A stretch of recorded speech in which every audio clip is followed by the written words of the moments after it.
Hello students, हम लोग compound interest 8th standard का चैप्टर कर रहे हैं।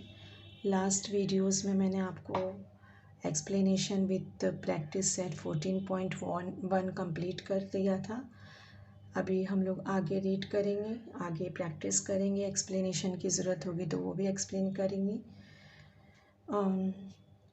जो कंपाउंड इंटरेस्ट का फॉर्मूला मैंने आपको लास्ट वीडियोस में बताया था। कंपाउंड इंटरेस्ट का क्या फॉर्मूला बताया था बच्चों? जल्दी से रिकॉल कर लेते हैं। A is equal to P into 1 plus R upon 100, right? यही फॉर्मूला था। इस फॉर्मूले को रिकॉल कर लेना है,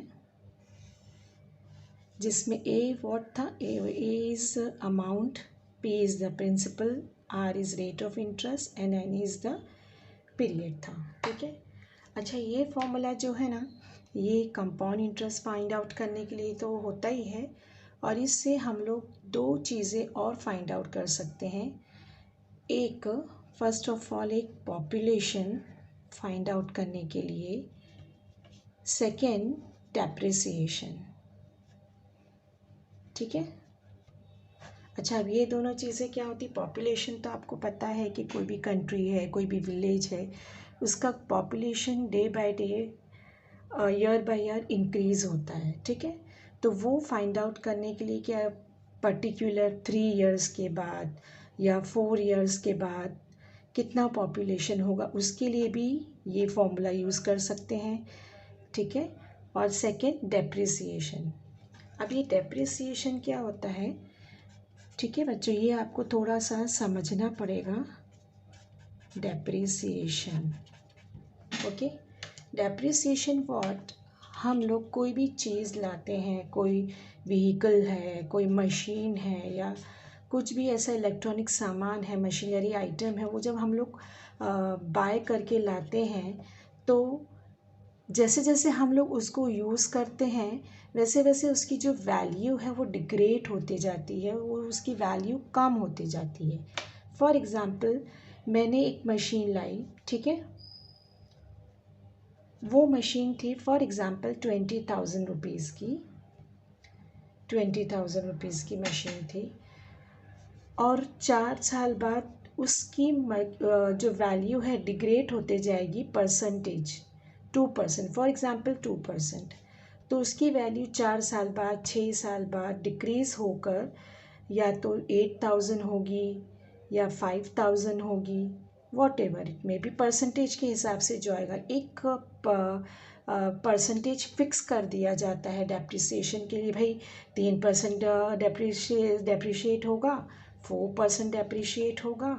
ये या तो बायर की तरफ से फिक्स कर दिया जाता है या कंपनी की तरफ से, या ये रूल होता है कि कितना परसेंट डेप्रिसिएट होगी वो चीज़। वो डेप्रिसिएशन माइनस करके फिर वो जो ओरिजिनल वैल्यू होती है उसमें से सब्ट्रैक्ट करके वो उसकी सेल वैल्यू आती है। अगर हमें कोई चीज़ बेचना है तो वो कभी भी डेप्रिसिएटेड वैल्यू पर ही सेल होती है। ठीक है, इतना आ गया समझ में?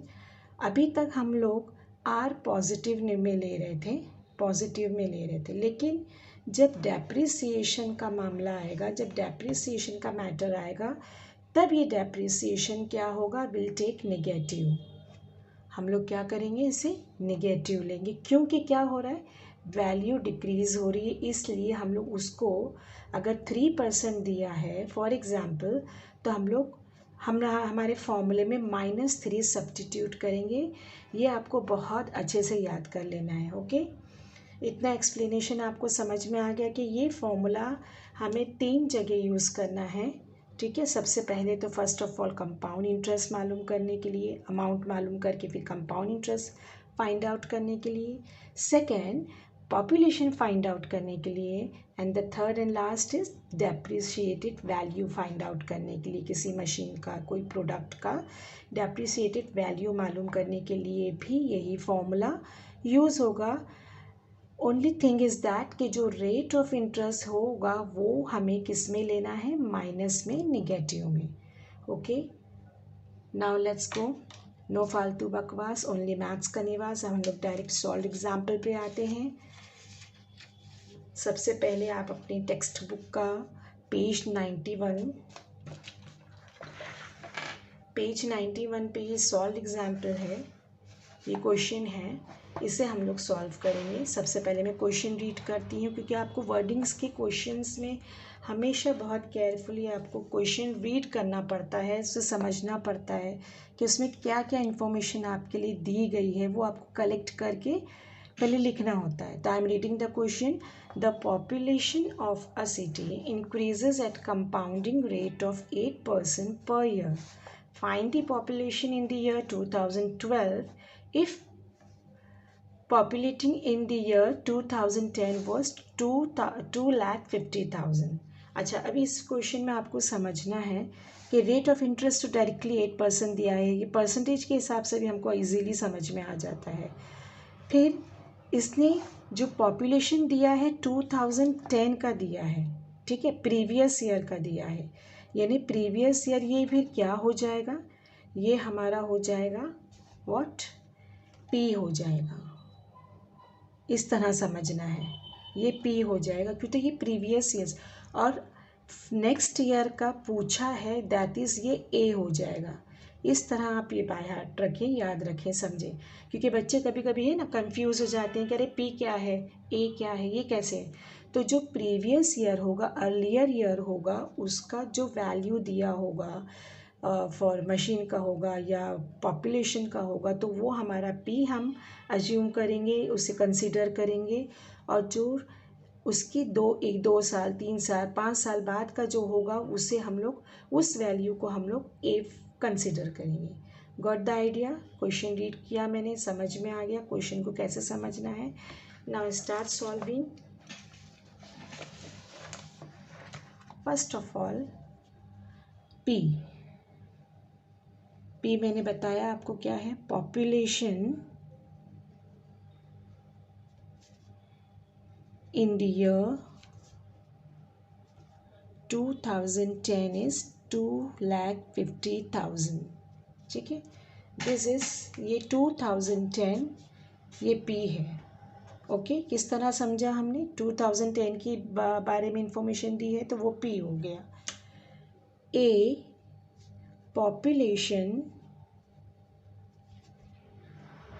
इन द ईयर 2012, ये क्या होगा हमारा, फाइंड आउट करना है, ये हमारा ए हो गया, क्योंकि ये बाद का है। हमेशा अमाउंट क्या होता है, बाद वाला होता है।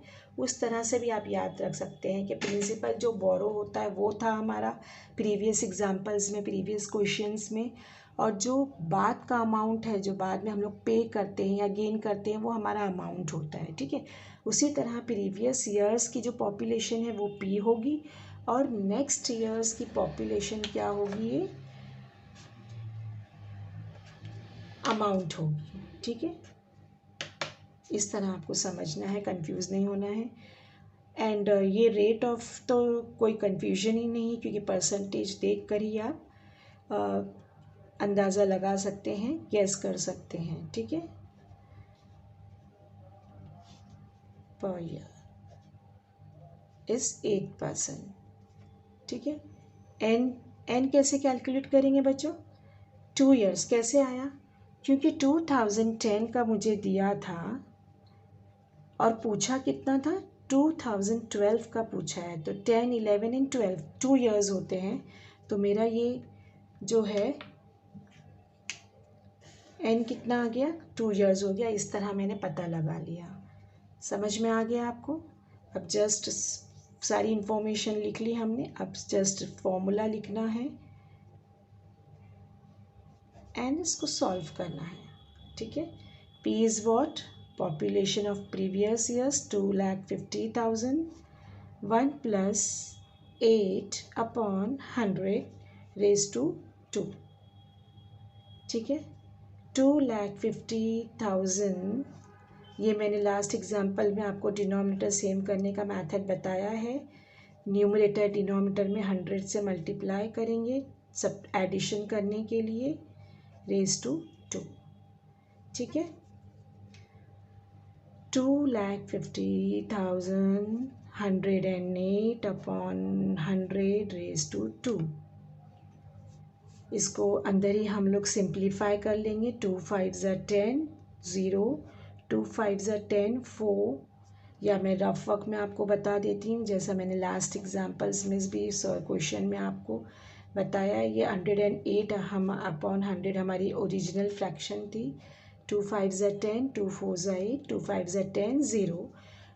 फर्दर डिवाइड होगा 2 से, 2 2 ज़ा 4, 2 5 ज़ा 10, 2 2 ज़ा 4, 2 7 ज़ा, तो ये कितना आया 27 अपॉन 25। अब now this fraction becomes simpler and smaller, तो इसे लिखेंगे 2,50,000 इंटू 27 अपॉन 25 इंटू 27 अपॉन 25। इसे सॉल्व कर लेना है, कैंसल आउट एंड मल्टीप्लिकेशन करके 2,91,600 आंसर आया। ओके, ये वी गॉट द आंसर।